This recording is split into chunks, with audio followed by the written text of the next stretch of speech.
La liberté est un étendard que l'on brandit à tout bout de champ. Liberté de penser, liberté d'agir, liberté de jouir sans entrave et même liberté de choisir son sexe. Nos élites utilisent massivement la culture pour déployer leur façon d'envisager la liberté. C'est donc avec joie et bonheur qu'il a fallu admirer le plug anal géant Place Vendôme. C'est avec émotion et frisson garanti qu'il a fallu s'extasier devant le vagin de la reine géant, exposé pendant des mois dans les jardins du château de Versailles. Et c'est avec un plaisir intense qu'il a fallu jouir des scènes de sexe non simulées dans le film de Chiche Kebab, patron de Keshish, au Festival de Cannes. Il s'agit de liberté, donc tout est permis. Non, pas tout à fait. En effet, lorsque liberté est synonyme pour l'État de perte d'argent, alors l'État montre les dents et goodbye la liberté. Or, au début du siècle, Internet s'est révélé être un outil de liberté sans que l'État puisse toucher quoi que ce soit en termes de redevances sonnantes et trébuchantes. Hurlement au niveau de l'État.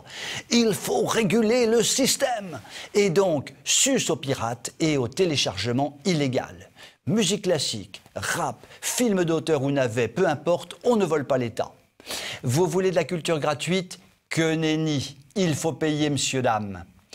Et pour surveiller les fraudeurs, pour les faire payer, pour les sanctionner, il a fallu faire appel non pas au shérif de Nottingham, mais à une loi. La loi Hadopi.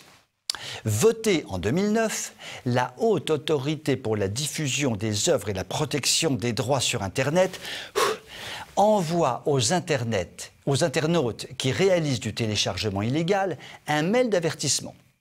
Puis un deuxième en cas de récidive pouvant s'accompagner de poursuites pénales et d'une amende. Cette loi, qui aurait dû rapporter gros à l'État, s'avère au final être un véritable échec puisqu'elle n'est absolument pas rentable.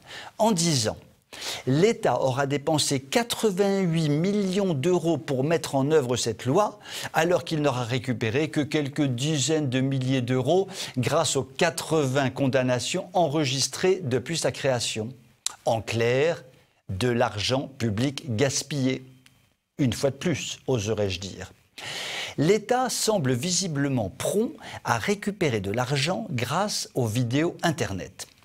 Permettez-moi de lui donner un conseil d'ami.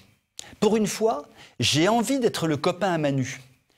Plutôt que de condamner les personnes qui font du téléchargement illégal, pourquoi ne pas faire payer, pourquoi ne pas condamner à de lourdes sanctions pénales et financières les diffuseurs de films pornographiques? Car en agissant ainsi, la manne financière pour l'État serait inépuisable et en plus de ça, cela serait en conformité avec le code pénal. Mais dans la déstructuration générale de notre société, télécharger gratuitement le docteur Givago est un crime impardonnable, justifiant une lourde amende.